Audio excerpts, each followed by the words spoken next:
해오름 시청자 여러분 안녕하십니까. 차 한잔의 도론도담 시간입니다. 자, 어이구 아주머니 한분 지나가시네요. 할머니인가?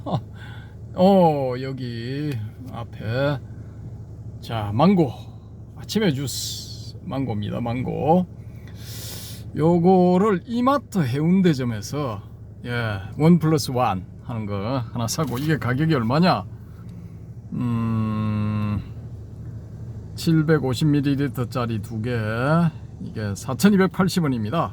하나에 4,280원인데 1+1에서 두 개를 4,280원 주고 사고, 그 다음에 요게 스윗 초코롤 케이크 3,500원이네요. 제가 지금 영수증을 보고 읊고 있습니다. 그 다음에 여기 빠진 게 뭐냐 하면 한입 꼬마 약과 140g 짜리 2,180원, 이렇게 해서 다 합쳐서 9,760원. 이걸 이 자유한국님이 주신 이 상품권, 만원짜리 상품권을 내고 그 사람 돈 240원을 받았습니다. 자, 요게 이제 망고 주스, 오른쪽이 제 거고 왼쪽이 이 우리 해오름님 건데, 요게 이제 사연이 좀 있습니다.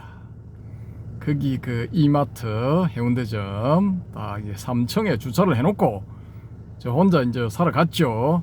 사러 가서 지하 1층인가 있는 매장에 가서 샀습니다. 사서 이제 계산을 하려고 딱 보니까 이 동네는 계산대가 2층에 있어요. 2층까지 올라가서 계산을 하려고 하는데 사람이 구름처럼 몰려 있어요. 그래서 이걸 기물 9,760원짜리 기물 4개를 들고 서서 거의 30분 가까이 서서 기다리다가 계산을 했습니다. 게이트가 3개가 있는데 2개만 열고 하나는 닫아놨어. 그리고 또 간편 계산 있는데 간편 계산 쪽에도 사람들이 엄청나게 몰렸어요.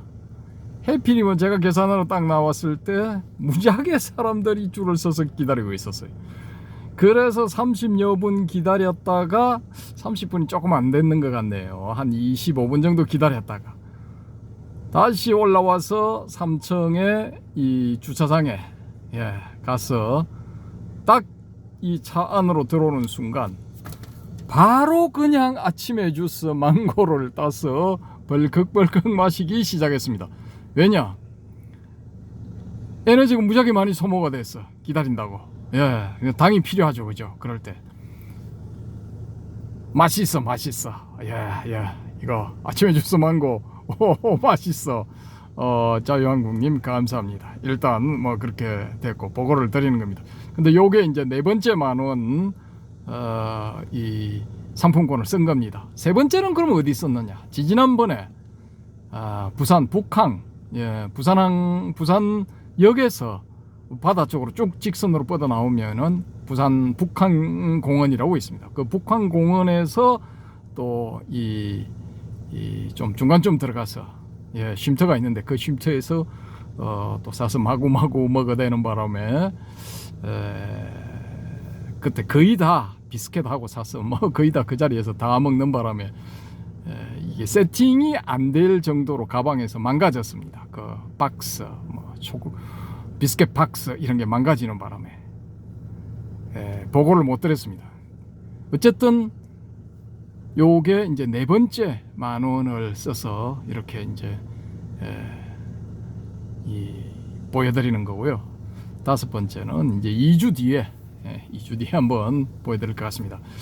자, 지금 저기 전봇대 쪽에 전봇대 여기 이제 싹 보면은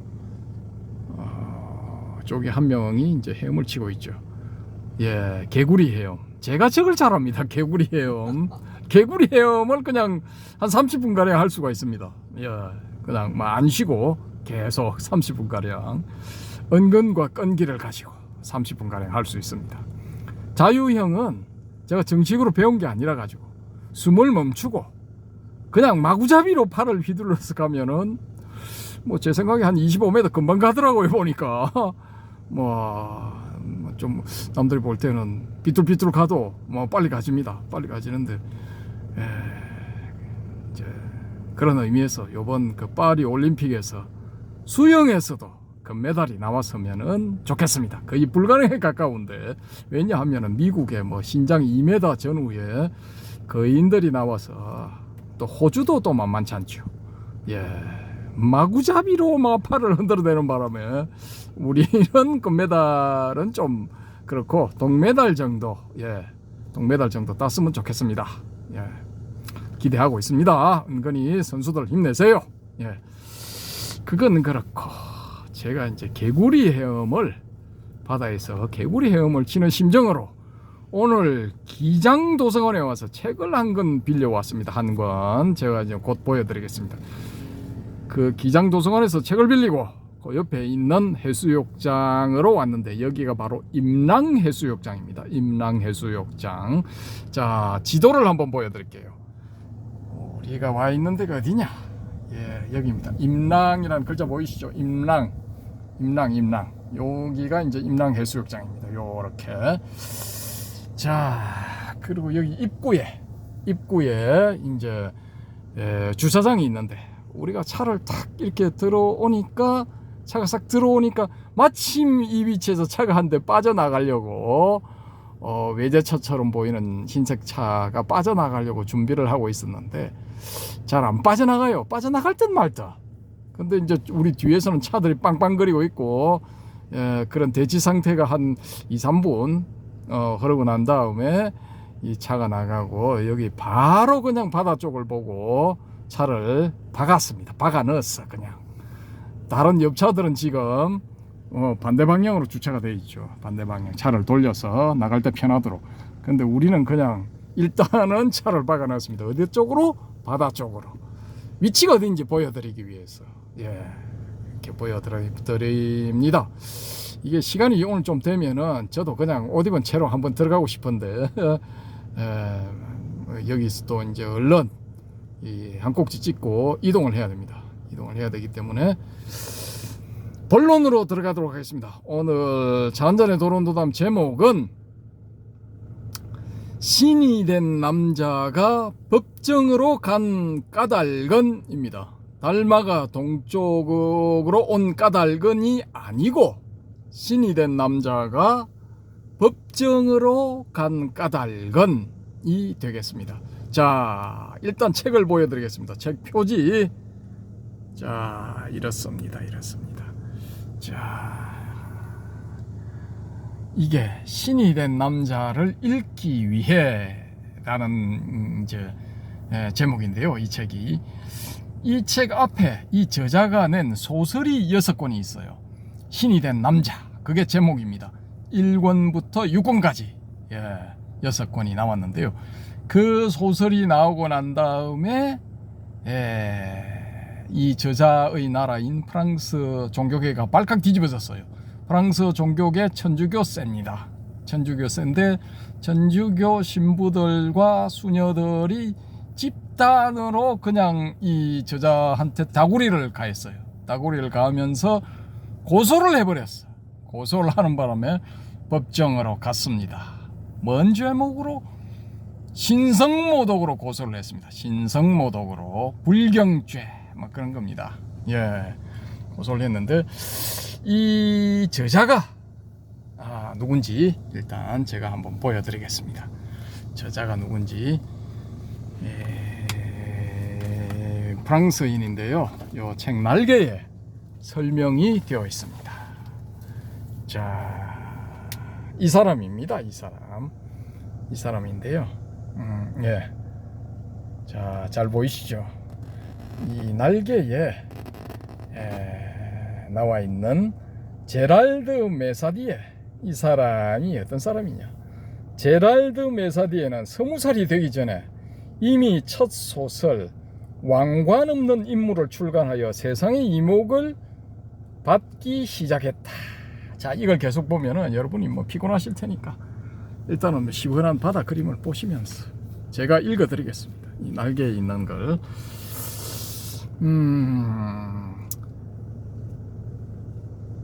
제랄드 메사디에는 20살이 되기 전에 이미 첫 소설 왕관 없는 인물을 출간하여 세상의 이목을 끌기 시작했다. 특히 이 작품은 알베르 카미가 창간하고 편집장으로 활동했던 콩바에 연재되기도 했다. 메사디에는 이 작품을 통해 제2의 말로라는 평가를 받았다. 그의 두 번째 작품 왕자들은 그를 샤르트르의 후계자로 불리겠다. 이후 그는 세상의 부조리에 관심을 갖게 되면서 20년간 펜을 놓는다. 그리고 고갈되어가는 인류의 식량 문제, 에이즈, 폭력, 종교 문제에 천착하기 시작했다. 이 긴 시간 동안 고민하고 연구한 결실로 세상에 나온 책이 바로 신이 된 남자 전6권하고 해설집이다.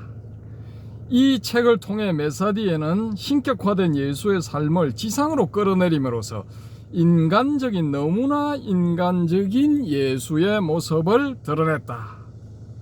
이로 인해 기독교계로부터 거센 반발과 저항에 부딪히기도 했지만 1988년부터 출간된 신이 된 남자는 7년에 걸쳐 완간되었다. 메사디에는 기존의 것들에 대한 의심과 저항이라는 코드를 통해 세상을 읽어내는 작가다. 그래서 그는 간혹 성가신 연구자라 불리기도 한다. 이러한 성가심은 기존의 것에 안착하려는 안일함, 게으름에 대한 일침이다. 그의 작품으로 식량, 자살, 사생활의 끝, 마호멧, 슈퍼맨을 위한 진홍곡, 과학의 위대한 발견, 모세, 종말 전 29일 등이 있다. 예, 다작 작가죠. 자, 그런데 이 양반이 고소를 당해가지고 법정으로 갔어.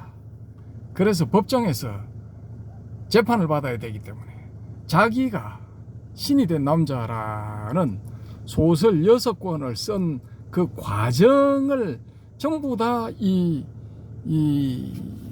조사를 해서, 예, 그 과정에 대한 이 해설서 겸 자기는 신성모독한 적도 불경죄를 지은 적도 없다라는 것에 대한 그 반박문, 예, 조목조목 반박문을 만들었습니다. 자기가 정당하다는 데 대한 그 자료를, 예, 이 사람이 만들어서 한 권의 책으로 낸 것이 바로 이겁니다. 신이 된 남자를 읽기 위해, 예, 이런 제목, 한국 제목입니다. 프랑스 원문은 제가 프랑스를 모르기 때문에 잘 모르겠습니다. 예, 모르는 건 모르는 겁니다. 어쨌든 간에 이렇게 해서 책을 만들어냈는데 이 목차를 보면 머릿말, 제1부 자료들, 제2부 성찰, 제3부 해설 이렇게 되어 있는데, 제3부 해설에 26번째 단락에서 제목이 뭐냐? 팔레스타인의 불교도들입니다. 예, 오늘 제가 이 책의 머리말하고 팔레스타인의 불교도들 요걸 읽어드리겠습니다. 아주 재밌습니다. 예, 왜 제가 이걸 읽어드리느냐? 이유가 다 있어. 우리가 지금 도마복음 하고 있죠, 그죠? 도마복음 속의 선사상을 이제 추적하고 있는데, 이 도마복음 속의 선사상에서 선사상을 빼고 도마복음만 놓고 봐도 여기에 등장하는 예수는 아주 특이한 인물이에요. 예, 보통 우리가 흔히 알고 있는 메시아 예수 그런 예수는 아니죠, 그죠? 오히려 한 사람의 선사에 가까운 그런 선문답 같은 이야기를 하는 그런 예수입니다. 예, 그런 예수인데, 이 도마복음을 통해서 우리가 부수적으로 해야 될 일이 뭐냐? 이 예수의 정체를 밝히는 일이야. 예, 예수는 과연 누구였을까? 예, 지구에서 온 사나이처럼 Man from Earth죠, 그죠? 이 14,000년을 살아서, 예, 2000년 전에 팔레스타인에서 나사렛의 예수라는 조슈아, 예, 조슈아 그런 이름으로 좀 살다가 어떤 문제가 생겼어. 핍박을 받는 바람에 인도로 갔는데 인도에서 그냥 힌두교도 배우고 불교도 배우고 그렇게 한 예수인가? 아니면은 이 사람이 먼저 지금부터 한 2500년 전에 인도에 가서 불교 바라문교를 먼저 배우는 거야. 뭐 자이나교도 배웠겠죠. 육사외도 사상들도 배웠을 거고. 그걸 배우고 난 다음에 400년쯤 뒤에 저기 팔레스타인 땅으로 가는 거야. 거기서 갈릴리 호수 옆에 살았다 이거야. 거기 살면서 자기가 400년 전에 배운 그런 그 내용들을 썰을 푸니까 자기를 중심으로 따르는 무리들이 생겼다 이거야. 선생님 하면서 혹은 스승님 뭐 이렇게 하면서 따랐다라는 거죠.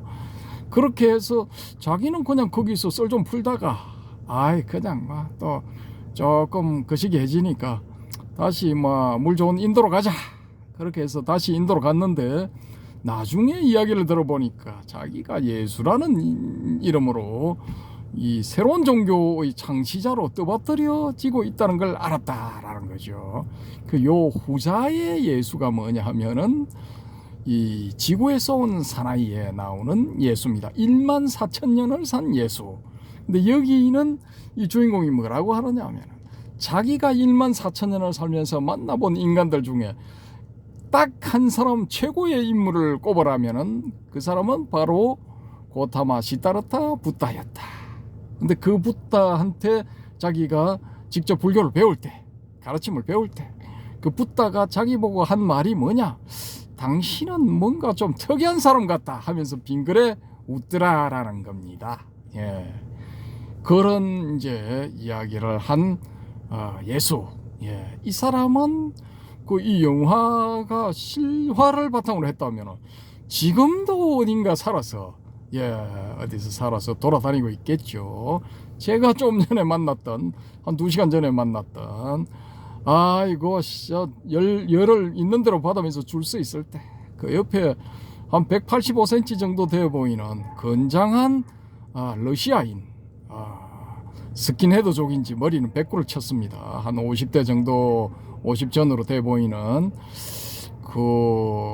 이 러시아인이 또 이 맨 프로머스 지구에서 온 사나이인 줄도 모르죠, 그죠? 아무튼 살아 있어. 근데 여기 제랄드 마사디에 이 사람이 하는 예수는 뭐냐? 이 사람이 말하는 예수는 역사적인 예수. 그냥 2000년쯤 전에 팔레스타인 지역에서 나사렛 지역 그 레반트라고 불리는 지역입니다. 거기가 이제 사해하고 어디입니까? 이거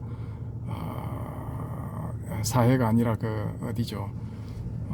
염호 있지 않습니까? 갈릴리 호수인가? 갈릴리 호수하고 여기 그 지중해 사이 그 지역, 그 좁은 이렇게 회랑처럼 생긴 그 지역을 이 레반트라 부르거든요. 옛날에 부르던 그 지역 이름입니다.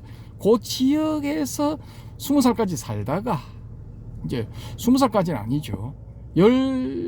서너 살쯤 됐을 때 까지 살다가 이제 인도로 이동하죠, 그죠? 인도로 이동해서 인도에서 오만 종교, 의술 이런 걸 배워서 다시 한 30살 무렵에 레반트로 다시 돌아와서 자기 고향의 사람들한테 불교를 중심으로 한 가르침을 편 이 예수. 이 예수는 다시 또 한 3년 뒤에 인도 쪽으로 다시 도망가. 왜? 이 유태인 그 제사장들을 비롯한 이 종교 지도자들이 핍박을 가하기 시작했거든요. 그래서 박해를 피해서 도망가는 거야. 어디로? 동쪽으로. 이 동쪽으로 도망갔다는 추정하에서 소설을 쓴 사람이 이 왕이 된 남자, 신이 된 남자를 쓴 제랄드 마사디에. 이 사람 말고 또 북쪽으로 갔다. 프랑스 지역으로 가서 잘 먹고 잘 살았다. 80몇 살까지. 라고 주장하는 사람들이 누구냐? 성혈과 성배를 쓴 영국의 작가, 방송 작가 이런 사람, 방송 작가 외에 또 2명이 더 있죠, 그죠? 요 사람들하고 이제 이 다빈치 코드를 쓴 댄 브라운 이런 사람들은 이제 북쪽으로 갔다, 북쪽으로 도망갔다, 뭐 이런 쪽이죠. 야, 어쨌든 간에 이 제랄드 마사디에는 동쪽으로 도망갔다 이렇게 본 사람입니다. 자, 쭉쭉쭉쭉. 아이고, 제가 이제 목이 아파서 다 읽어드리지는 못하고, 어쨌든 간에 이제 요거 이제 다음번에 쭉 이렇게 또 좀 더 자세하게 말씀드리기로 하고요. 자, 중간에 야, 아주머니 저 왼쪽 왼쪽 그 상박입니까? 저 위쪽 팔꿈치 위쪽으로 아이고 뭐 조폭들이나 하는 문신이 하나 있네요. 연꽃 문신 무시무시합니다 이 동네가. 어쨌든 그렇고 이 머리말이 보면은 이 사람이 나는 30년 이상을 과학 전문 기자로 일했다. 중력, 원자 물리학, 화학, 세포 생물학, 인종학, 고고학 분야의 연구와 관련하여 대략 350만 독자에게 전문가들의 견해를 전해주었다고 볼 수 있다. 그러나 분명히 성서 해석학 분야만은 손대지 못했다. 사람들이 눈살을 찌푸리며 하는 말이 전문가들을 읽고 논평할 수 있는 권한은 전문가들에게만 있다는 것이었다. 보통 사람들이여 바깥 어둠 속에서 잠들라. 전문가들의 연구서들을 읽는 것조차도 당신들에게는 금지되어 있도다. 당신들이 어떤 정당에 어떤 이유로 투표했는지는 논할 수 있어도 미사나 예배에서 당신들이 내는 헌금의 용도에 대해서는 논할 수 없다. 미사나 예배의 기반이 되는 문헌들, 당신들에게 낭독되는 그 문헌들에 대해서는 두말할 필요도 없다. 이 책의 토대가 되어준 성서 해석학자들의 저서 목록은 참고 문헌에 수록되어 있다. 문외한에게는 읽기 어려울지 모르나 이해하고자 노력할 자세가 되어 있거나 조금이라도 학술서를 읽는 습관이 있는 사람이라면 누구라도 소화해낼 수 있는 책들이라는 점을 여기서 말해두고 싶다. 우리의 이성은 그 저서들에 근거하여 독창적인 해석을 제시할 능력이 있다는 주장도 덧붙이고 싶다. 그 주장의 근거로 신이 된 남자는 단순한 편찬 작업 이상의 것임을 보여줄 수 있다. 적당한 도움만 있으면 인간의 지능은 이처럼 얼마든지 유익한 작업을 할 수 있다. 그것을 믿지 않는 이들이 안타까울 뿐이다. 그들은 언젠가 파스테르가 어린 조세프 마이스터에게 관경병 백신을 주사했을 때 의학자가 아니라 화학자 겸 미생물학자인 사람이 위험한 의학 실험을 한다고 비난하던 이들과 똑같은 부류의 사람들이다. 또한 그들은 에디슨의 학식이 소년 시절 공립학교에서 획득한 것이 전부였다고 해서 그를 무식쟁이로 취급했던 이들과 똑같은 부류에 속한다. 그들의 세계는 영광도 이성도 없는 것이다. 물론 대학의 학위는 귀중하다. 그러나 추검기를 발명한 것은 시인인 샤를르 크로였다. 그런데 기독교도인 내가 예수는 십자가 위에서 죽지 않았다는 주장을 했다고 해서 정말 놀란 것인지 아니면 놀란 척하는 것인지는 모르겠으나 어쨌든 확실히 놀라움을 표명하는 사람들이 있었다. 부활교리를 거부하면서 어떻게 기독교인으로 남을 수 있을까? 게다가 오만한 반응을 보이는 사람들까지 있어 더욱 어처구니가 없었다. 이미 5억을 헤아리는 전 세계 인구 중 예수의 부활을 인정하는 사람들은 1억이 조금 못 된다. 그러면 부활을 믿지 않는 나머지 사람들은 하나님을 아니면 적어도 신을 믿지 않는다고 해야 하는가? 라고 이 의문을 표했는데 여기서 미스가 하나가 난 게 이미 5억을 헤아리는 전 세계 인구 이렇게 했는데 이건 50억의 미스라고 보여집니다. 이때 당시 1988년 혹은 1990년쯤에 50억을 돌파했다고 보여지고 이 50억도 더 됐으리라고 보는데 어쨌든 지금 세계 인구는 80억을 향해 나가고 있습니다. 제가 이 인구 100억 2045년쯤에 인구 100억을 돌파하기 때문에 이 지구에서 특단의 조치를 취해서 또 다른 지구를 하나 만든다라는 뭐 제2의 지구라는 소설을 제가 하나 쓰기도 했습니다. 그 기회가 되면 그것도 이제 소개를 해드리도록 하겠습니다. 물론 출간은 안 됐습니다. 제가 그냥 문서 형태로 가지고 있습니다. 자, 그러면 부활을 믿지 않는 나머지 사람들은 하느님을 아니면 적어도 신을 믿지 않는다고 해야 하는가? 그리고 5세기 전에 그랬던 것처럼 지금도 그들을 이교도로 간주해야 하는가? 정의와 자비의 하느님을 내세워 세상을 온통 피로 물들일 만큼 많은 사람들을 죽였던 서양인들은 영국 시인 셸리의 말대로 아직 신앙의 자유를 이해하지 못한 것인가? 그렇다면은 사억 지구인을 구성하고 있는 불교도, 이슬람교도, 힌두교도, 신도 신자 드루즈라는 종교가 있습니다. 중동 아랍어권에 속하는 사람들로 이스마엘파의 한 종파를 형성했다고 합니다. 바하교 19세기 이란을 중심으로 형성되어 20세기 전반에 유럽과 미국으로 전파되었고 오늘날에는 전 세계로 전파된 종교랍니다. 이 바하교 신자, 애니미즘 신자 등에게 기독교 지도자들은 침울한 표정으로 기껏 값싼 동정심이나 보여줄 수밖에 없는가 라는 거죠. 근데 이거 불교도, 이슬람교도, 힌두교, 신도 신자, 드루즈, 바하교, 애니미즘 신자 다 합치면은 이거 여기 써놓은 4억보다는 훨씬 많죠, 그죠? 한 14억 명은 될 것 같습니다. 또 제 생각에.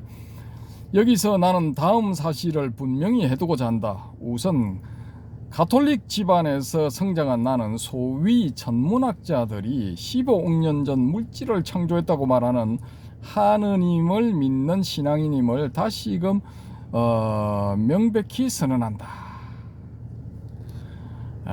또한 모든 존재는 각자의 존엄성을 주장할 권리가 있는 만큼 나도 그 영구불변의 권리에 입각하여 예수의 부활을 부인한다. 복음서 분석을 토대로 하여 예수가 십자가 위에서 사망하지 않았음을 확신하기 때문이다. 서양 문명 속에서 자란 나는 바흐의 성 요한의 순환을 들으며 감동하지 않을 수 없다. 또한 이슬람 국가에서 성장한 나는 자카르타에서나 이스탄불에서나 기도 시간을 알리는 이슬람 성녀의 외침을 들으며 비록 종류는 다르지만 어떤 감동을 느끼지 않을 수 없다. 이런 세계주의를 도가 지나치다고 생각하고 놀라는 사람들에게 내가 어린 시절을 보낸 카이로 이야기를 해야 할 것 같다. 나는 파갈라의 성가족 중학교에서 소년기를 보냈다. 그 학교는 당시에도 지금처럼 예수의 신부들이 운영하고 있었다. 부활절 기간이면 이웃의 무수한 교회들이 쉬지 않고 총을 울렸다. 콥트 가톨릭, 아르메니아 가톨릭, 멜크파, 콥트 정교, 시리아 정교, 라틴 정교, 그리스 정교, 아르메니아 정교, 마론파, 그리스 가톨릭 등 각자의 종교력에 따라 성령 강림을 축하하는 것이었다. 그 종소리들은 두트를로 신부님이 타키투스의 섬세함을 가르치고 마르케비치 신부님께서 에너지 변환의 법칙을 가르치는 교실 창밖을 서책하곤 했다. 내 동창생들은 유대인들과 이슬람교도들이었다. 덕분에 나는 세파라드계 유태인과 아슈케나즈계 유태인의 차이점, 수니파 이슬람교도와 시아파 이슬람교도의 차이점을 매우 일찍부터 알게 되었다. 조금 뒤에는 이슬람 율법의 4대 종파, 곧 하니피파, 말렉파, 샤페파, 한발파의 차이점에 대해서도 배우게 되었다. 그 다음에는 카와리즈의 수니파와 시아파를, 또 그 다음에는 무르저파, 카다르파, 무타질라파, 와하비파, 바하교를, 그리고 마지막에는 아마디아파까지 접하게 되었다. 당시 나는 두 가지 감정을 동시에 느끼고 있었다. 한편으로 그 종교 집단들이 보여주는 신앙의 자유에 놀라움을 금치 못하며 경탄했고, 다른 한편으로 신에 대한 해석이 그토록 다양할 수 있다는 사실에 혼란스러웠다. 17살 되던 해에 나는 이슬람으로 개종한 뒤 스스로 은둔 생활을 택한 프랑스 철학자 르네 게농을 찾아가 이러한 문제에 대해서 이야기를 나누었다. 내가 물었다. 1000개 종교가 여럿 있을 수 있는가? 신앙의 자유를 어떻게 설명할 것인가? 신앙의 자유란 말이 그로 하여금 미소를 짓게 했다. 그는 나에게 역사서들을 보라고 했다. 40년이 지났어도 르네 게농의 충고는 여전히 유효하다. 신이 된 남자의 출간을 계기로 나는 많은 편지를 받게 되었다. 그 중에는 상당히 신랄한 비판을 적어보낸 것들도 있었다. 특히 기독교의 존엄성을 훼손했다는 비난이 많았다. 나는 1988년 9월 7일자 르몽드에서도 그와 매우 유사한 종류의 비난을 발견했다. 그것은 니코스 카잔차스키의 소설 그리스도 최후의 유혹을 영화한 미국인 마틴 스콜세이지의 영화 배급에 항의하는 드쿠르트의 추기경과 류스티즈의 추기경의 글이었다. 그들 예수를 따르는 사람들은 세상에서 그들이 가장 귀한 것, 곧 십자가에서 죽어가는 예수에 대한 믿음을 존중해달라고 요구한다. 그 수백만의 남자들과 여자들은 자신들의 믿음을 다른 사람들에게 강요하는 것이 아니다. 말은 그렇게 했지만 사실 그 고위 성직자들은 자신과 같은 관점을 가지지 않은 사람들에게 침묵을 요구하고 있었다. 일례로 아마디아파는 예수가 엄연히 인간이었고 그저 십자가에서 죽지 않은 인간일 뿐이었다고 주장하는 종파다. 만일 그 영화를 아마디아파가 제작했다면 가톨릭 교도들은 그들의 입을 막았을 것이다. 그런데 세상에는 아마디아파만이 그런 시각을 가지고 있는 것이 아니다. 그들과 어느 정도 같은 시각을 가진 이들이 들어있으니 스콜세지도 그중 한 사람이었던 것 같다. 달리 말하자면 수적으로 우세한 가톨릭 교단이 아마디아파 사람들에게 강자의 법을 강요하려고 했던 것이다. 종교전쟁이 그리 먼 얘기만은 아닌 셈이다. 사실 그 일이 있었던 시기는 이란 이라크 전쟁이 종식된 직후였다. 물론 수니파와 시아파의 적대 관계가 그 전쟁을 발발시킨 직접적인 계기는 아니었다. 그러나 이들 관계는 전쟁을 지속하는 역할을 했고 그리하여 두 나라의 인명피해를 더욱더 가중시켰다. 역사가 가르쳐준 교훈이 늘 지켜지는 것은 아닌 모양이다. 그래서 르네 개농의 충고는 더욱더 내 기억을 떠나지 않는다. 사실 기독교도들이 자신들의 신앙을 다른 사람들에게 강요하려 들지 않게 된 것도 아주 최근의 일이다. 그리 오래지 않은 과거에만 해도 말을 듣지 않으면 죽여버리곤 했다. 2000년이나 지속되어 온 반유대주의도 따지고 보면 마태복음의 한 구절 때문이 아니고 무엇인가. 그것도 오직 마태복음에만 있는 구절. 빌라도가 손을 씻는 것을 본 유대인들이 그 피를 우리와 우리 자손에게 돌릴지어다 라고 말했다는 그 구절 때문이다. 나치의 반유대주의도 2000년간 자신들이 영원한 진리의 유일하고 절대적인 수탁자라고 확신했던 기독교도들의 오만에서 나온 것이 아니면 대체 어떤 악마적 오만에서 나왔겠는가. 유대인 학대를 의미하는 포그롬이란 말을 만들어낸 것이 자르의 신성 러시아 제국에서가 아니면 대체 어디에서란 말인가. 자르의 비밀경찰 오크라나는 금세기 초 종교사에서 가장 비열한 문서 하나를 구상하느라 머리를 짜내지 않았던가. 그리하여 그 놀라운 위조 문서 시온 현자의 협정서가 아직도 무지한 자들을 속이고 있지 않은가. 에티앙벌의 인종차별주의는 기독교인이라면 반드시 읽어야 할 책이다. 거기에는 구즈노 데 무소라는 사람이 쓴 유대교, 그리스도의 유대화라는 책 이야기가 나온다. 전도신학교 교장 선생님께서 그 책에 서문을 쓰는 수고를 마다하지 않았고 피우스 9세 교황 성하께서도 그 책을 축복해 마지 않았다고 한다. 그것이 1869년이 아니었던가. 1869년이라면 지금으로부터 겨우 한 세기 남짓 되었을 뿐이다. 또한 에티앙벌은 외랭 신부가 1893년 파리에서 사탄의 유대교 회당이라는 제목부터가 노골적인 책을 출간한 사실도 지적하고 있다. 지겨운 유태인들 예수를 죽음으로 몰아넣지만 않았어도 괜찮았을 텐데 라고 말할지도 모른다. 그러나 1572년 8월 24일부터 9월 17일까지 그러니까 25일 동안 프랑스 가톨릭 교도들이 학살한 것은 5만 명의 위근호였다. 야, 이때도 막 그냥 굉장합니다. 뭐 인류 잔혹하게 학살하죠, 그죠? 이 뭐 그림도 있는데 못 봅니다. 너무 잔인해서 못 봐. 1988년 어느 정오 채널 5 방송의 후속 뉴스 프로에 출연해서 나와 대담을 나누어 했던 고위 성직자는 대단히 불편한 심정으로 그것은 고통스러운 기억이라고 인정해야 했다. 그러나 그런 일이 누구에게나 고통스러운 것은 아니었다. 빨레 르아얄가 한가운데서도 다른 곳에서처럼 칼뱅 교도들을 불태우고 있었다. 칼뱅 교도들도 예수를 믿는 사람들이었건만 그러나 그들은 로마의 영향력을 거부하는 잘못을 저질렀다.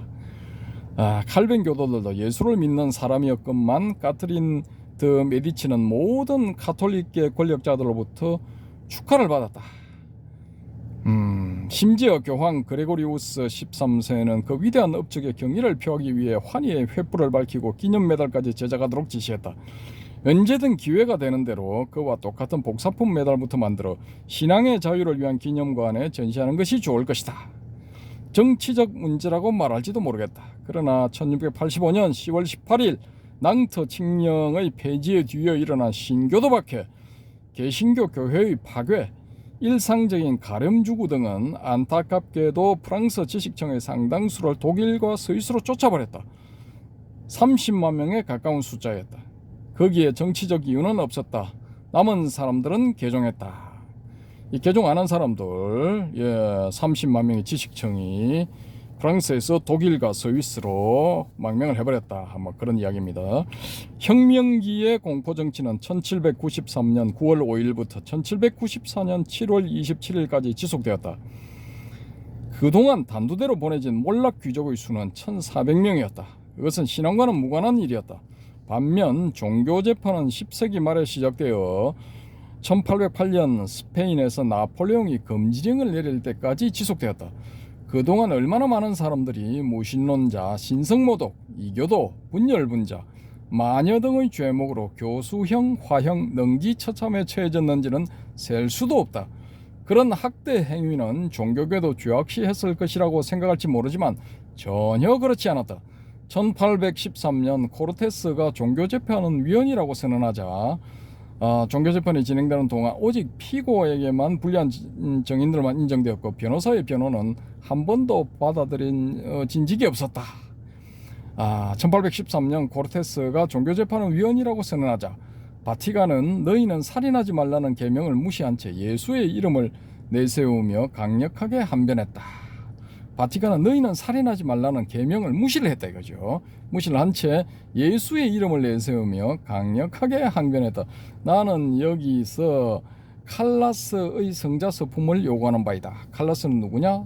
툴루즈의 칼뱅 교도로 억울하게 종교재판에 회부되어 능지처참을 당했다. 이 서양의 기독교가 저지른 만행 중에 최고의 만행, 마녀 사냥이죠. 마녀 사냥. 이 마녀 사냥을 할 때 경제적인 이유도 뭐 한몫했다고 봅니다. 이 마녀 사냥을 하는 재판관들, 이 재판관들이 이 뇌물을 왕창 받으면 눈 감고 넘어가. 근데 뇌물 안 줘. 평소에 마음에 안 드는 새끼, 돈 많은 놈 있다 하면은 딱 찍어서 그 새끼 마누라를 마녀로 몰아버리는 거야. 그러면은 그 찍힌 사람은 자기 마누라를 내놔야 돼. 안 그러면은 마녀의 권속들로 몰려서 멸문지화를 당해. 멸문지화. 다 죽어. 그러니까 사랑하는 마누라 내놓을 수밖에 없어. 마누라 웃자겠노. 네가 그냥 짊어지고 가야지. 그러면 딱 찍혀서 잡혀가면은 둘 중에 하나야. 인정을 하든지 그래 내 마녀다 인정하든지 아니면 난 절대가 마녀가 아니에요 하든지. 그럼 절대로 마녀가 아니에요 하면은 뭐 어마무시한 고문이 가해져. 악형 중에 악형, 인간이 생각해낼 수 있는 온갖 종류의 고문이 다 가해져. 그 다음에 인정을 하면 어떻게 되느냐? 그래도 죽어. 뭐 왜? 마녀기에 죽어야 돼. 화형을 당하든가 아니면 물속에 빠뜨려서 죽어.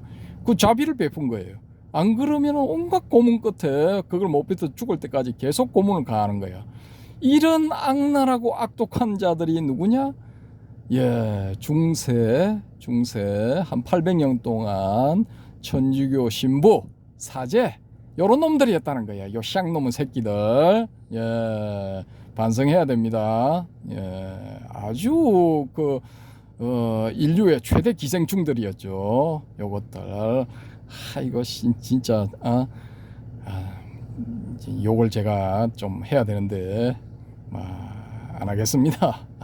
그냥 넘어가겠습니다. 아주 그냥 찰지게 욕을 해줄 수가 있는데 어쨌든 간에 그런 악랄의 최고 대명사 같은 그런 인간들이 있다라는 겁니다.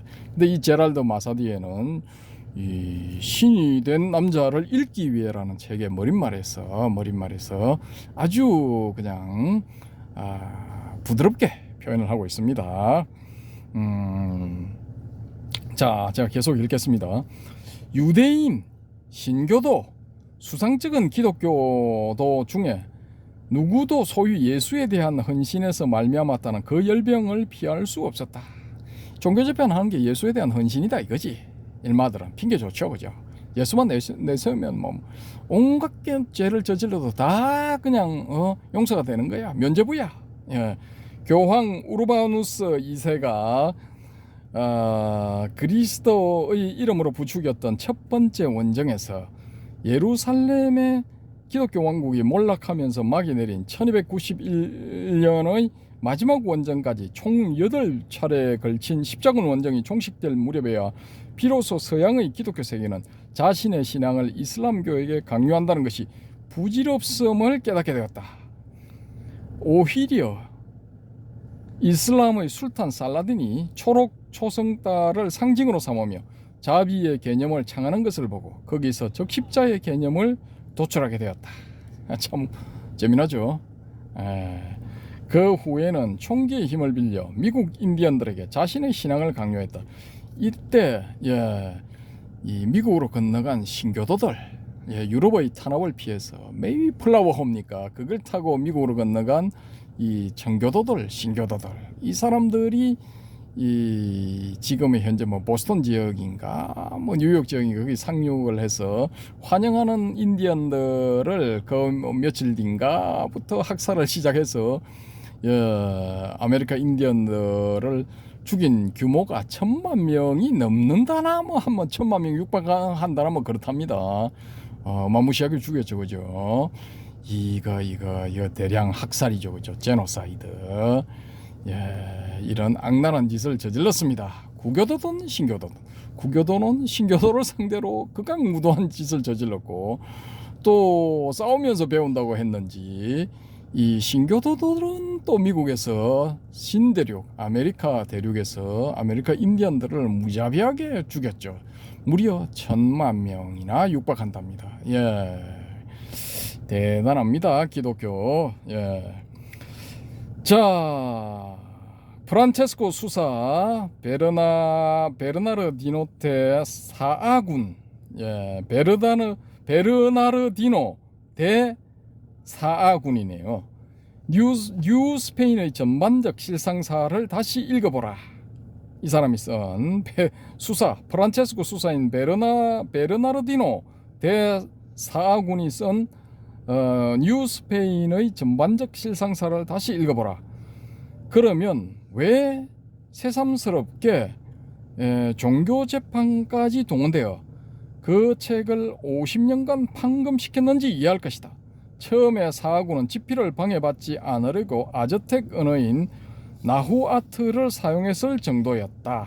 그러니까 아즈텍 언어로 써놓으면은 이것들이 요거 번역해서까지 나를 괴롭히지 않겠지. 뭐 그렇게 해서 아즈텍 언어인 나후아트를 사용했답니다. 물론 총기 사용의 목적은 이교도들을 깨끗이 소탕하고 독실한 기독교도인 카를로스 1세 폐하를 위해 신세계의 식민지를 확보하는 것이었다.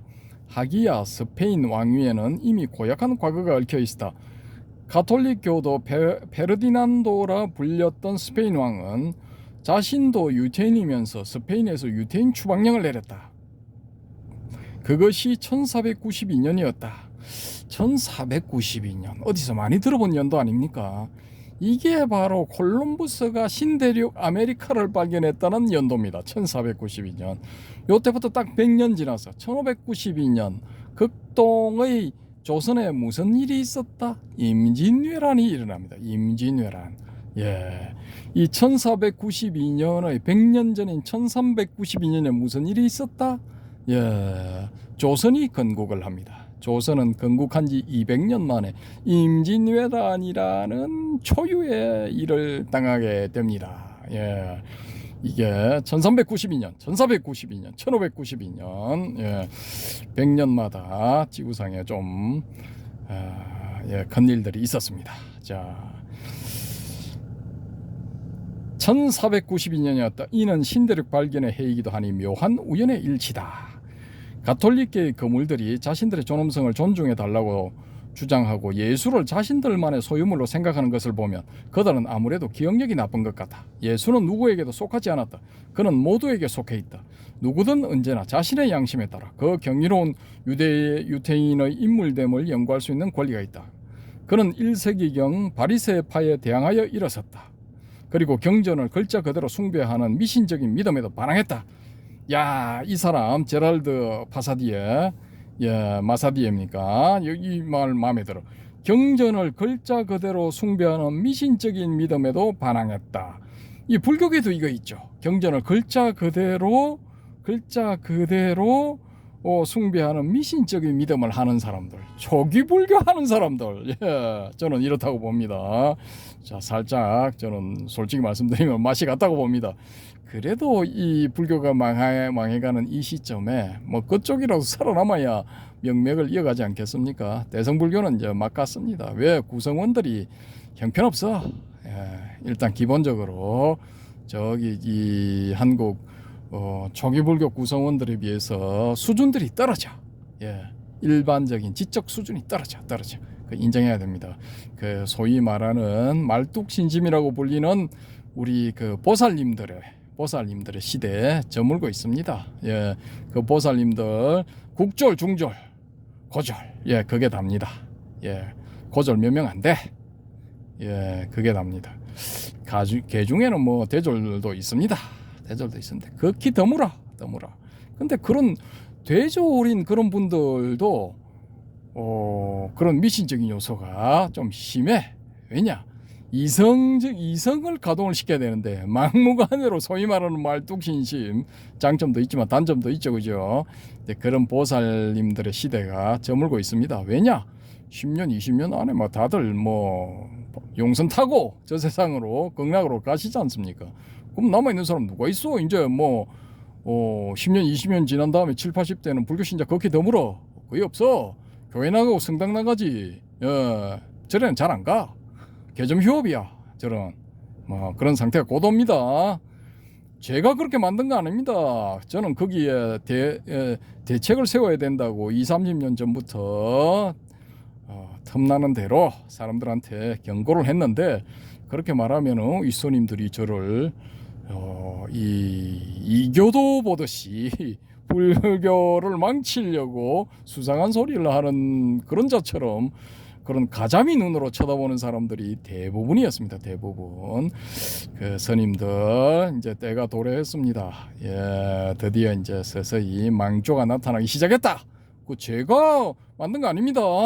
저는 대책을 세워야 된다고 강력하게 주장했는데 대책은 안 세우고, 대책 세워야 한다는 사람을 네가 그랬지 뭐 이런 식으로 쳐다보면 안 됩니다.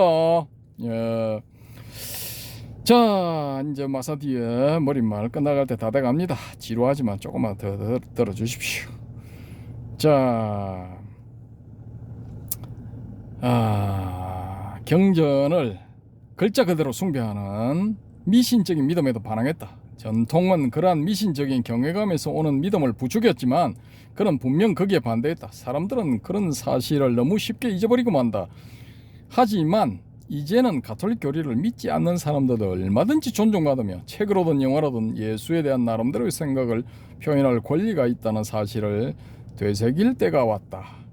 고위층에서 강요하는 예수상은 몸이 건조하다 못해 쉴피스회 같은 분위기를 풍긴다. 그러나 그와 다른 예수상이 제시되면 즉각 은밀하고 위선적인 검열이 가해진다. 지금으로서는 헌법만이 그 검열을 막을 수 있는 유일한 수단이다. 미국은 지방 유권자들의 뜻에 따라 주마다 법이 다르다. 연방법이 개입하는 것은 연방 최고법원에 제소될 때, 다시 말해 대표성이 있는 사건을 다룰 뿐이다. 그런 미국에서 1986년 기독교 근본주의 세력이 안네 프랑크의 일기를 아칸사스 시립도서관에서 몰아낸 사건이 있었다. 그 책이 신학적 견지에서 볼 때 부적합하다는 이유에서였다. 비록 소설이라도 무언가 다른 예수상을 보여주면 반드시 파문을 일으키게 되어 있다. 그러나 그들은 두 가지 중요한 점을 잊고 있다. 첫째, 장작 파문을 일으키는 것은 그들의 배타주의이다. 둘째, 어차피 예수에 대한 얘기니까 말인데 예수야말로 파문을 일으킨 데는 누구에게도 뒤지지 않았다. 이런 매우 흥미로운 사실이다. 그의 공생애는 처음부터 끝까지 파문의 연속이었다. 그는 안식일을 지키지 않았고 음식을 먹기 전에 손을 씻지 않았고 그리하여 유대교 전통을 정면으로 위반했다. 그는 가정을 모욕하고 종교 지도자들을 끊임없이 저주하고 가정에 불화를 일으키러 왔노라고 말하고 요거 합니다. 도마복음 속의 이 선사상 11회 제 11회에서 요 부분 나옵니다. 가정에 불화를 일으키려 왔다라고 예수가 선포를 합니다. 요 부분 나옵니다. 요것도 기대를 해주시기 바랍니다. 어쨌든 간에 가정에 불화를 일으키러 왔노라고 말하고 수상한 자들과 교제하고 공공연하게 여자들과 어울려 다녔는데 정경복음에서조차 그녀 모두가 몸가짐이 반듯한 것은 아니었다고 말하고 있다. 또한 그는 대성전이 상업활동을 통해 자금을 확보한다는 사실을 잘 알고 있었으면서도 그곳에서 상인들을 채찍으로 몰아낸다. 예루살렘의 최고 종교기관에 의해, 그러니까 전체 유대인들에 의해 소환당했을 때는 무리하게 짝이 없는 태도로 대답을 하는 바람에 그를 체포해온 치안대원 한 사람이 주먹을 내리치며 대사제에게 대답하는 자세가 왜 그 모양이냐고 소리치기까지 했다. 요즘도 뭐 이런 일 일어나고 있습니다. 자, 예수가 사형 선고를 받은 이유는 그가 끊임없이 시끄러운 문제를 일으키는 데다가 대규모 밀란을 유발할 위험까지 있었으니 종교기관으로서는 더 이상 좌시할 수만은 없었기 때문이 아니었던가. 그러나 진정으로 여론의 비난을 받아야 할 문제는 따로 있다. 반항의 가르침을 순종의 교리로 바꿔치기 함으로써 개인이 혁명가 예수에 대해 자유로이 분석하고 평가할 수 없도록 한 사실이 바로 그것이다. 이는 진지하게 생각해봐야 할 문제다. 사실 본의 아니게 순종의 찬가를 만들어내는 것이 많은 혁명가들의 운명이기도 하다. 다시 말하지만 르네 게농의 충고는 적절했다. 카이로에서 나를 놀라게 했던 그 신앙의 자유는 지역적이고 일시적인 우연히 빚어낸 것뿐이었다. 그 후에 일어난 사건들이 유감스럽게도 그것을 확실히 입증해 주었다. 이상에서 보았듯이 나는 파문을 일으키고자 의도한 것이 아니었다. 신이 된 남자는 내가 예수에게 열광적으로 매료당했음을 보여주는 책이라는 일반적인 평가가 그 증거다. 수많은 독자들이 그 작품 덕분에 비로소 예수가 마음속에 살아있는 인물이 되었다는 편지를 보내었다. 몇몇 독자들은 종교적 열정을 되찾았다고까지 했다. 이런 사람, 종교적 열정이 없는 사람들, 성당에 안 나가는 사람들, 천주교에서는 냉담자로 부르죠, 그죠? 이런 사람들이 이 신이 된 남자라는 책을 보고 종교적 열정을 되찾았다고까지 이야기를 했다 이겁니다. 이 자리를 빌려 그들에게 감사를 표하고 싶다. 누구든 애정이 없다면 수백 쪽에 달하는 책을 집필하지 않으며 관심이 없는 사람에 대해서 10여 년의 세월을 투자하여 연구하지도 않는다. 다시 말하지만 내가 그 일을 하게 된 것은 우연히 하룻밤을 새워가며 복음서들을 차례로 읽게 되면서부터였다. 내가 미처 다른 읽을 거리를 마련하지 못한 채 도착했던 호텔 객실에는 미국의 관례대로 침대 머리장 서랍에 성경책이 들어있었다. 북미 대륙의 모든 호텔 객실에는 독실한 신자, 한량, 무심한 나그네 등 각양각색의 손님들을 위해 신구약 성서가 준비되어 있다. 덕분에 나도 어른들이 시키는 대로 복음서를 암송하던 어린 시절과는 달리 새로운 시각으로 성경을 읽을 기회를 갖게 되었다. 사람들이 내게 나타낸 가장 전형적인 감정은 분노였다. 복음서에서 분명히 드러나는 공백을 메우기 위해 이런저런 얘기들을 지어내면서 예수를 주인공으로 하는 역사 이야기를 짜 맞추었다는 것이다. 그러나 그 분노는 모순된 것이다. 그 분노가 정당하다면 화가들도 예술을 그리지 못하게 금지했어야 이치에 맞는다. 하지만 실제로는 예술가의 상상력이 만들어낸 특성들을 그대로 예수에게 부여한 화가들도 있다. 그러므로 위의 주장은 종교 재판이 천사의 날개를 유례없이 길게 그린 그레코의 작품을 검열하면서 벌인 논쟁을 연상시킬 뿐이다. 날개를 길게 그렸다 해가지고 종교 재판을 회부한 거야. 미친 놈들이지 이게. 예? 자, 전통적으로 8피트 정도의 길이여야 하는데 화가는 12피트로 그렸다나? 그러면 그 전통은 대체 누가 정한 것인가? 분명히 천사의 날개를 측정하기 위해 성무실 사절이 파견된 것은 아닐 터이다. 신이 된 남자에 대해 후한무치의 불경죄라는 비난을 퍼붓는 사람들은 신나게 전통을 들먹였지만 알고 보면 별 관련도 없는 얘기들이었다. 그렇게 비난하는 사람들과 그 사람들을 고분고분한 심부름꾼으로 부리고 있는 자들은 전통이라는 것도 세월이 흐르면서 임의적 상황에 따라, 다시 말해 편의에 따라 상당히 달라진다는 사실을 잊고 있다. 전통은 항상 같은 사회 집단에서 배출된 자들에 의해 만들어져 왔다는 사실도 잊고 있다. 예컨대 디두모의 도마라는 이름과 바라바 이야기가 보여주는 믿을 수 없는 언어 유희를 역사적 진리는 몰아낼 수 있었을 것이다. 그러나 전통을 만든 사람들에게 역사적 진리라든가 신도를 존중하는 마음 따위는 전혀 안중에도 없었던 것 같다. 몇몇 기자들의 친절한 지적처럼 종교재판의 장작더미의 불꽃은 다행히 꺼졌고 교회의 세속재판 것도 고맙게 사라졌다. 그래서 지금까지는 소위 경외서라 불리는 복잡하고 비밀스러운 견전들에서만 볼 수 있었던 얘기들을 마침내 드러내놓고 써도 좋을 듯 싶었다. 그러니까 종교재판 이런 게 이제 사라졌다 이거죠. 종교재판은 이제 나폴레옹이 금지시켰고 뭐 기타 등등 뭐 이런저런 이유로 소위 말해서 17, 18세기에 유럽에서 이제 계몽주의 바람이 싹 불었죠, 그죠? 그 계몽주의 바람이 불면서 이제 그런 미신적인 요소들, 이거 기독교 교리에 입각해서 사람들을 그냥 죽이고 불태우고 하던 그런 시대는 지났다는 거죠. 이 사람은 그렇게 믿었다는 거지. 그러나 논쟁을 일으킬 의도는 애초부터 없었으며 그것은 지금도 마찬가지다. 나의 유일한 목적은 오늘날 예수에 관해 얻을 수 있는 수많은 정보들, 지난 세대의 성서 연구자들이 손에 넣을 수 있었던 양보다 엄청나게 풍부한 정보들을 학술적으로 접할 시간적 여유가 없는 독자에게 제공하려는 것이다. 만일 논란거리가 있다면 그것은 내가 예수의 전기를 쓰기 전부터 존재했던 것이다. 그러므로 비록 논란을 노리지는 않았지만 논란이 일어난다고 해서 놀랄 일은 아니다. 자신들이 익숙해져 있었던 사고에 혼란이 오는 것을 느낀 독자들은 내가 계획적으로 불경제를 저지르거나 시끄러운 사회적 파장을 추구하지 않았느냐는 의혹을 제기했다. 이 책은 그런 의혹을 모두 해소해 줄 것이다. 앞으로 알게 되겠지만 이 책에는 신이 된 남자에서 특별히 활용된 것은 아니나 내 머릿속에 늘 간직되어 있었던 정보와 해설들이 상당수 실려있다. 그것까지 소설하는 데 활용했다면 바라던 것 이상으로 토발적인 효과가 나타났을 것이다. 예를 들면 나사로 사건이 그렇다. 나사로 사건이라는 건 죽은 나사로를 예수가 살려내는 겁니다.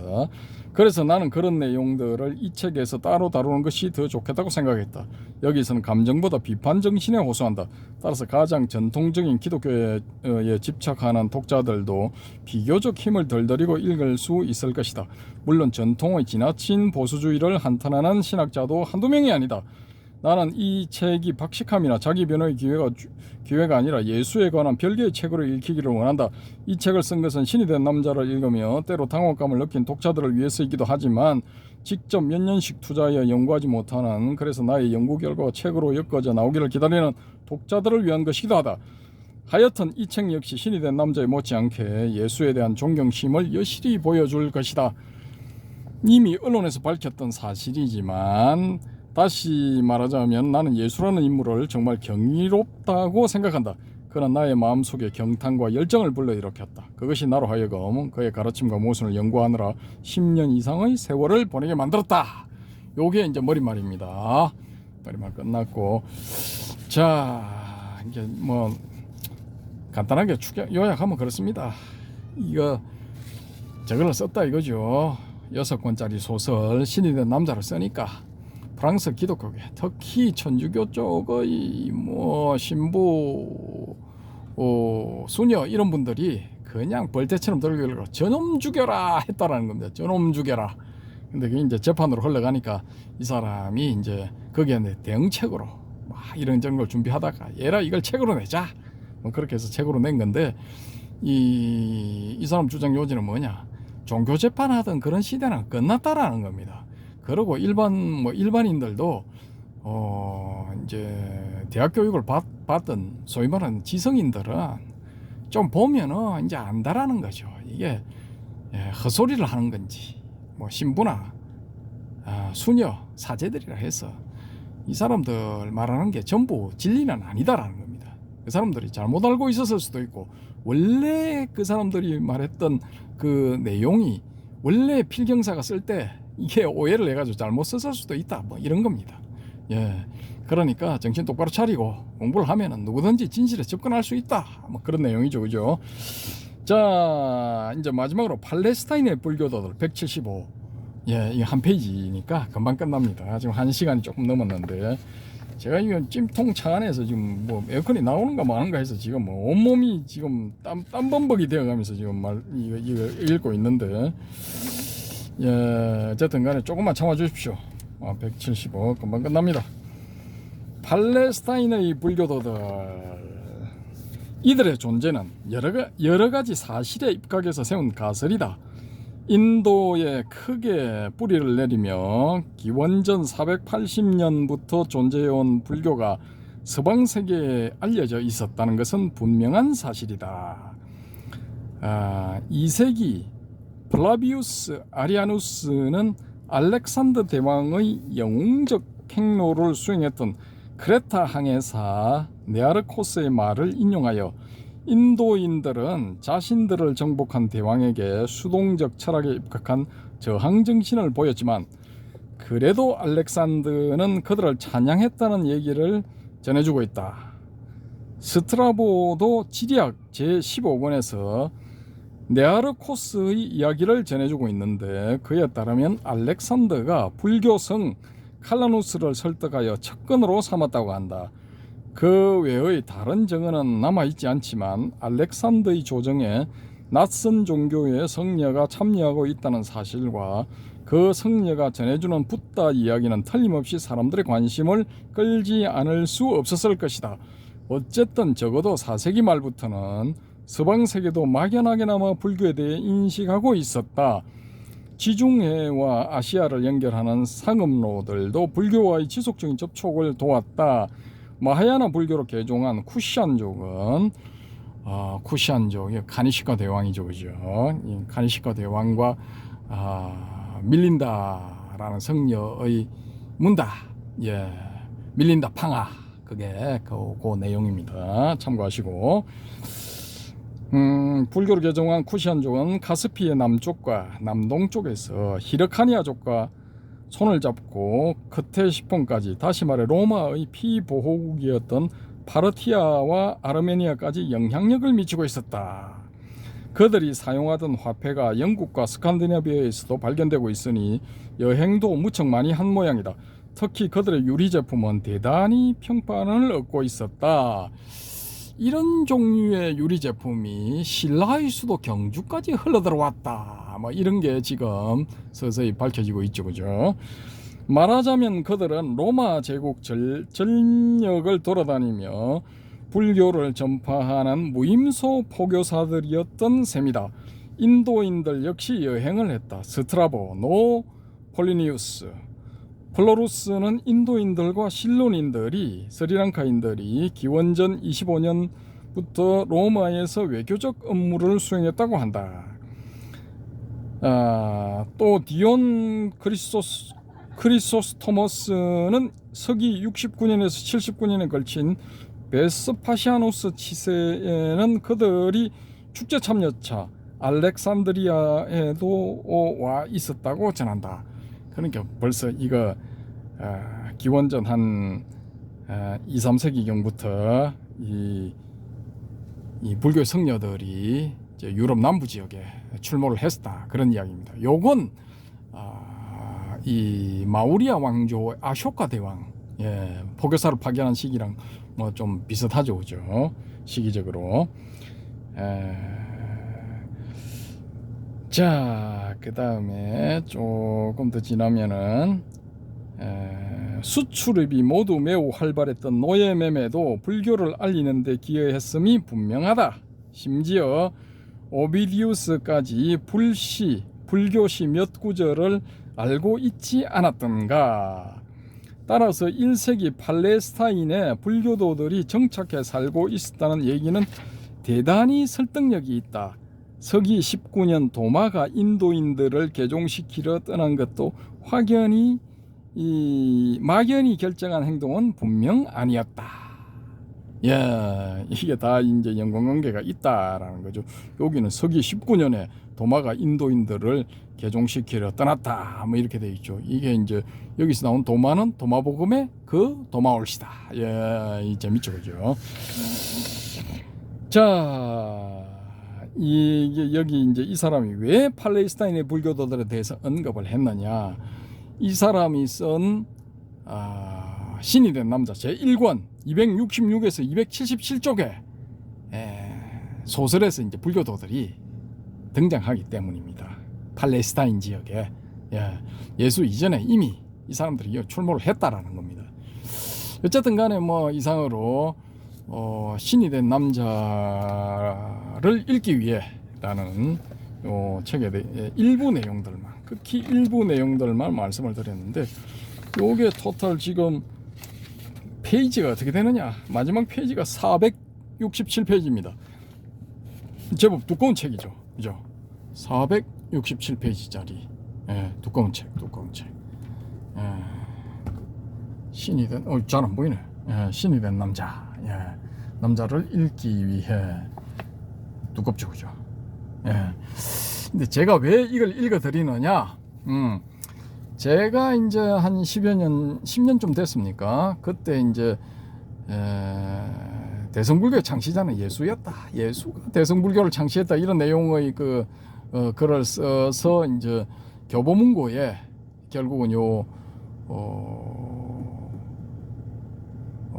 뭡니까? 그걸 뭐라고 해야 됩니까? 인터넷판으로 이제 올렸거든요. 인터넷판으로 올려놨는데 지금 올라 있습니다. 올라 있는데 이 자료들을 조사하다 보니까 이 내용을 이제 만들기 위해서 자료들을 조사를 하다 보니까 신이 된 남자 이 책이 이제 딱 걸려든 겁니다. 그래서 제가 그때 제 기억상으로는 반송도서관으로 알고 있어요. 부산에 반송도서관이 있는데 그 반여동 쪽에 있거든요. 거기 가서 이제 소설 6권하고 요 신이 된 남자를 읽기 위해 이거 하고 다 빌려왔던 것 같아요. 다 빌려와서 이제 다 읽었던 것 같은데, 오늘 오전에 제가 9시에 딱 일어나자마자 바로 이제 조사를 딱 들어갔는데 반송도서관에 이 책이 없어. 책이 어디로 갔을까요? 요게 이제 한 20년이 넘으니까 20년 넘으면은 책을 그냥 또 이제 요즘 또 처분을 하고 있거든요. 이 책이 초판 1세가 2001년 2월 5일에 나왔거든요. 그럼 지금부터 한 23년 전에 나온 거죠, 그죠? 근데 이게 책이 한 20년 정도 넘으면은 공간의 협소함으로 인해서 서고로 들어가든가 아니면은 이 책을 그냥 없애버립니다. 없애버리는데 이제 잡지나 뭐 이런 게 뭐 좀 지났다 싶으면은 가져가라고 그냥 그 사람들 왔다 갔다 하는 로비에 내놓습니다. 이걸 가져가세요. 아니면은 그냥 폐기 처분합니다. 뭐 이런 거죠, 그죠? 그렇게 해서 이게 사라지지 않았나 뭐 이렇게 됩니다. 그래서 제가 부산 시내에서 신이 된 남자를 읽기 위해 이 해설서를 가지고 있는 도서관을 뒤졌는데 딱 한 군데 여기 기장도서관밖에 없어요. 다른 도서관에는 없어. 그리고 서울에도 제가 내친김에 서울 쪽에도 한번 알아봤습니다. 서울도 알아보니까 이 책이 딱 두 군데 있어. 제가 알아본 바로는 두 군데. 하나는 남산도서관에 한 권이 있고, 그 다음에 한 권은 어디에 있느냐? 저기 강서도서관에서 있어요. 강서도서관. 그래서 서울 지역에서 이 방송을 보시는 분들 중에 야, 내 460 몇 페이지 되지만 난 독서력이 좋아. 제가 한번 읽어볼 거야 라고 하시는 분들은 강서도서관이나 아니면 남산도서관 여기 가시면은 대출이 가능하다고 정보를 일러드립니다. 그래서 요 이제 접근이 쉽지는 않습니다. 이 책에 대한 접근이 다 절판돼 버렸어요. 그 예전에 제가 이제 한참 그 책을 뭔가를 보고 뭐 자료를 조사를 할 때 저는 주로 이제 그 개포도서관에 주로 갔었거든요. 그 옆에 제가 이제 그 시영 아파트하고 개포주공 1단지 거기에 각각 5년씩 살았기 때문에 그 개포도서관을 주로 이용을 했거든요. 근데 개포도서관에는 없는 책인데 송파도서관에 있었어요. 그래서 그 겨울에 무지하게 칼바람 부는데 옷도 허술하게 입고 이 군바리들이 겨울에 입는 깔깔이 있잖아요. 깔깔이 그걸 안에 하나 입고 얇은 방풍복이 있고 그렇게 해서 이 나갔더니만은 사람들이 다 쳐다보는 거야. 저는 그 정도 추울 줄은 몰랐어요. 추울 줄은 몰랐는데 송파 도서관 그 대로변에 이제 그 6차선인가 8차선인가 그러는데 그걸 건널목을 건너서 송파 도서관으로 가기 위해서는 건널목 건너야 되는데 거기에 서 있으니까 건널목 건널 거라고 책 들고 서 있으니까 그 추우니까 장갑을 꼈죠, 그죠? 장갑 들고 책 들고 서 있으니까 그 주변에 서 있는 사람들도 다 쳐다보고 차 타고 있는 사람들도 다 쳐다보는 거야. 버스 타고 있는 사람도 다 쳐다보고 저놈이 돌았나라는 거죠. 이 추운 날씨에 저렇게 입고 얼어 죽으려고 나왔나 이거죠, 그죠?